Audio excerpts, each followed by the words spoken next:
ओम नमो भगवते वासुदेवाय। स्वागत है आपका हमारे चैनल पर। आज के इस वीडियो में आप सुनेंगे सत्यनारायण व्रत की कथा।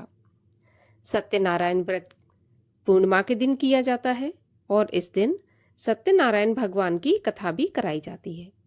तो सभी प्रकार की व्रत कथाएं सुनने के लिए और हमसे जुड़े रहने के लिए आपको केवल हमारे चैनल को सब्सक्राइब करके बेल आइकन को प्रेस करना है और आज की कथा अच्छी लगे तो लाइक करना है और शेयर करना है। तो चलिए कथा सुनने से पहले हम पूर्णमासी या सत्यनारायण व्रत की विधि जान लेते हैं।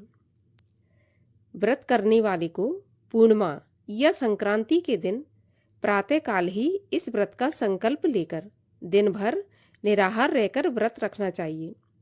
सायंकाल को स्नान करके श्रद्धापूर्वक श्री गणेश गौरी विष्णु भगवान आदि देवताओं के पूजन की तैयारी करें। केले के खम्भों और आम के पत्तों के बंधन बारों से एक सुंदर मंडप सजाएं। उसमें सुंदर चौकी पर सत्यनारायण भगवान की प्रतिमा को स्थापित करें। पास में ही एक कलश भरकर रखें और गणेश जी और नवग्रह भी स्थापित करें तथा फूल और जल हाथ में लेकर नारायण का ध्यान करें। यज्ञोपवीत पुष्प धूप नैवेद्य से युक्त होकर स्तुति करें कि हे भगवान, मैंने श्रद्धापूर्वक फल इत्यादि सभी सामग्री आपको अर्पण की है, इसे स्वीकार कीजिए। मेरा आपको बारंबार नमस्कार है। इसके बाद ध्यान पूर्वक कथा पढ़ें अथवा सुनें।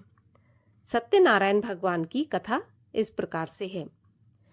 एक बार नैमिषारण्य में तपस्या करते हुए शौनक आदि ऋषियों ने सूत जी से पूछा कि जिसके करने से मनुष्य मनोवांछित फल प्राप्त कर सकता है, ऐसा व्रत या तप कौन सा है। तब सूत जी ने कहा कि एक बार श्री नारद जी ने श्री विष्णु भगवान जी से ऐसा ही प्रश्न किया था। तब श्री विष्णु भगवान ने उनके सामने जिस व्रत का वर्णन किया था वही मैं आपसे कहता हूँ। प्राचीन काल में काशीपुरी में एक अति निर्धन और दरिद्र ब्राह्मण रहता था। वह भूख प्यास से व्याकुल हो भटकता फिरता था।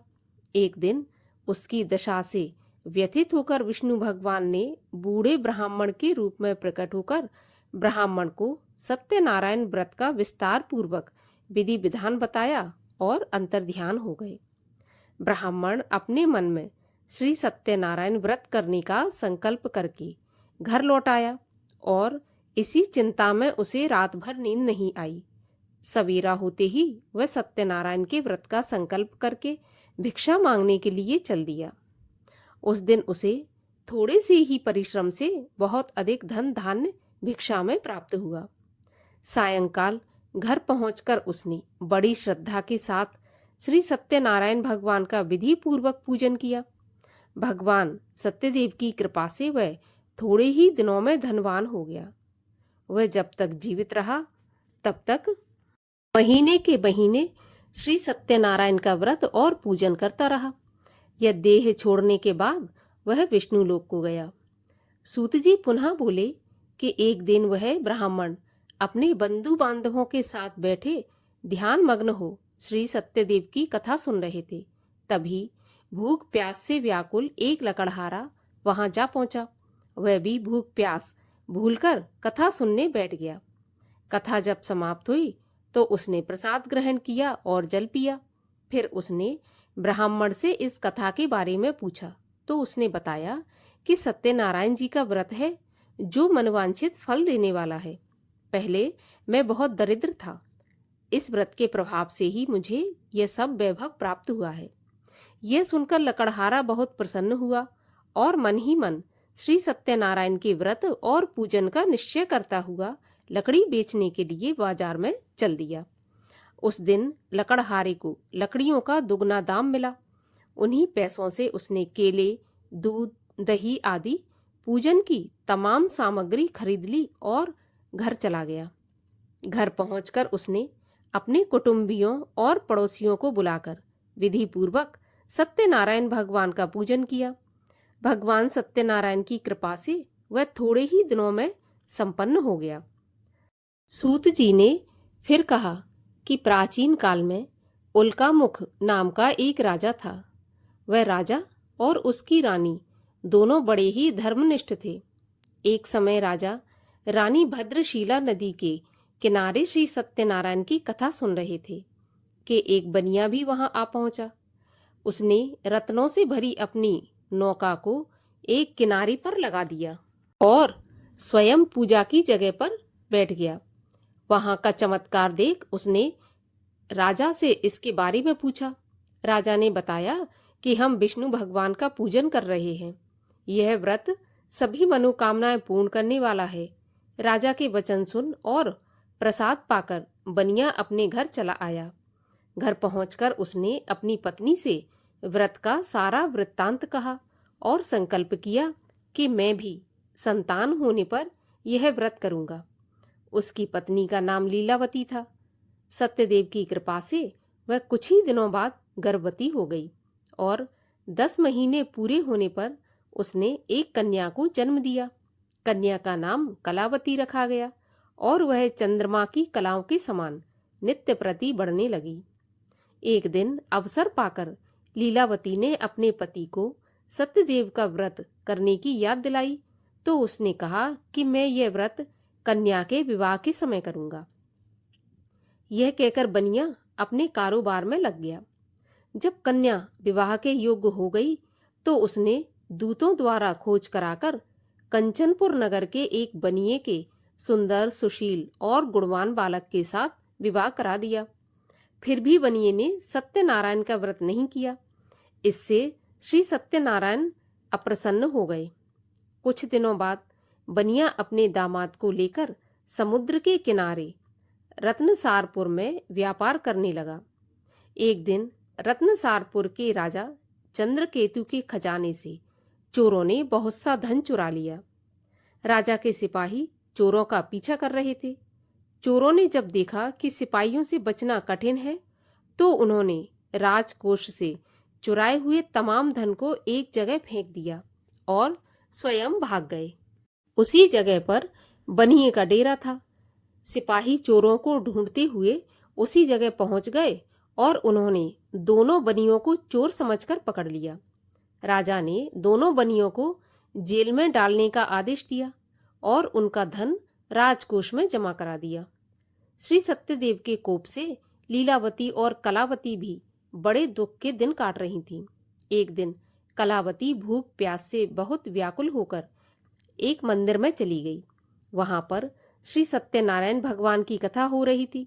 वहीं बैठकर उसने कथा सुनी। प्रसाद लेकर रात होने पर घर पहुंची। माता के देरी का कारण पूछने पर उसने सब बात बता दी।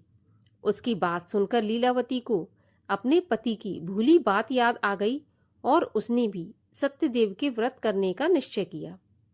उसने अपने बंधु बांधुओं को बुलाकर श्रद्धापूर्वक कथा सुनी और विनम्र भाव से आर्त होकर प्रार्थना की कि मेरे पति ने संकल्प करके भी जो आपका व्रत नहीं किया, उसी से आप अप्रसन्न हुए थे। अब आप कृपा करके उनका अपराध क्षमा करें। लीलावती की प्रार्थना से श्री सत्यदेव प्रसन्न हो गए। उसी रात्रि में श्री सत्यदेव ने राजा चंद्रकेतु को स्वप्न में दर्शन देकर कहा कि प्रातःकाल होते ही दोनों बनियों को जेल से छोड़ दो और उनका सभी धन उन्हें लौटा दो, वरना पुत्र पौत्र समेत तुम्हारा राज्य नष्ट हो जाएगा।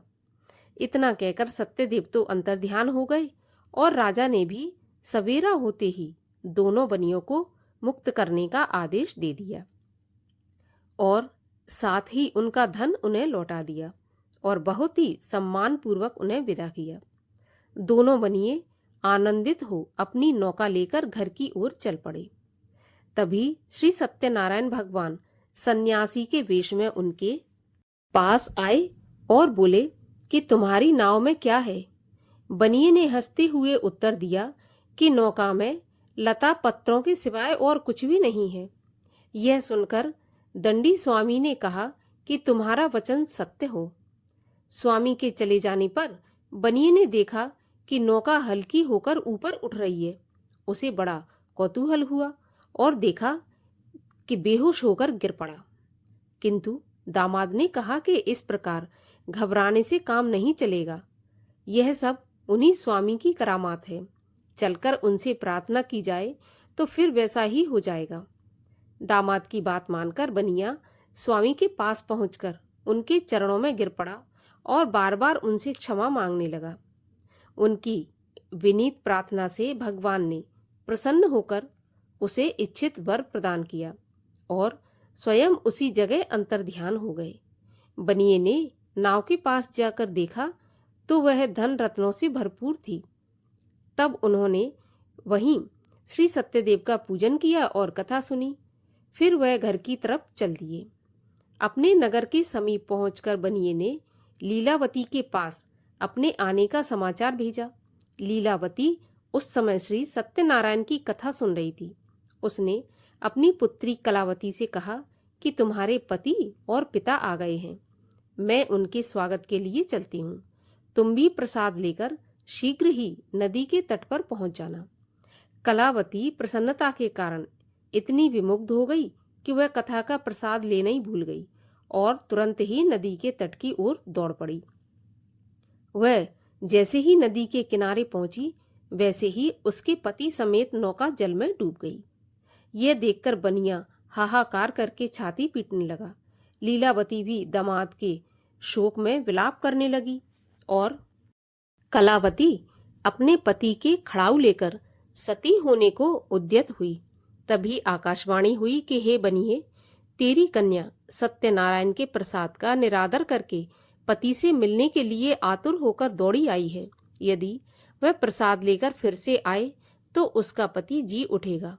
यह सुन कलावती घर की ओर दौड़ पड़ी और श्री सत्यनारायण का प्रसाद लेकर नदी के किनारे आई तो क्या देखती है कि उसके पति समेत नौका जल में तैर रही है। यह देख बनिया भी प्रसन्न हो गया और अपने घर पहुंच गया। वह जब जीवित रहा तब तक श्री सत्यदेव का व्रत करता रहा तथा श्रद्धापूर्वक सत्य भगवान की कथा सुनता रहा। बोलिए सत्यदेव भगवान की जय, विष्णु भगवान की जय, सत्यनारायण भगवान की आरती। ओम जय श्री लक्ष्मी रमणा स्वामी, जय लक्ष्मी रमणा, सत्यनारायण स्वामी जन पातक हरणा। ओम जय लक्ष्मी रमणा, रत्न जड़ित सिंहासन अद्भुत छवि राजे, नारद करत निरंतर घंटा ध्वनि बाजे। ओम जय लक्ष्मी रमणा, प्रगट भये कलि कारण, द्विज को दरस दियो, बूढ़ा ब्राह्मण बन कर कंचल महल कियो।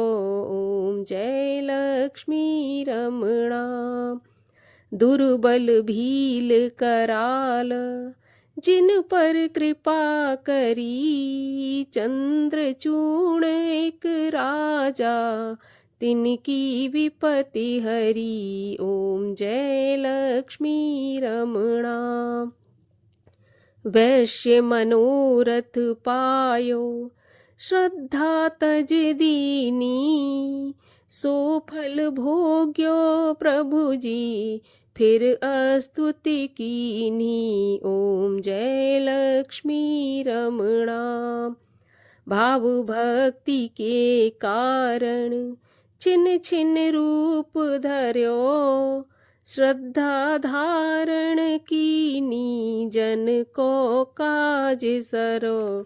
ओम जय लक्ष्मी रमणा, ग्वाल बाल संग राजा मन में भक्ति करी, मन वांछित फल दीनो, दीन दयाल हरि। ओम जय लक्ष्मी रमणा, चढ़त प्रसाद सवाया, कदली फल मेवा, धूप दीप तुलसी से, राज सत्य देवा ओम जय लक्ष्मी रमणा। सत्यनारायण जी की आरती जो कोई नर गावे, तन मन सुख संपत्ति और मन वांछित फल पावे। ओम जय लक्ष्मी रमणा। बोलिए सत्यनारायण भगवान की जय।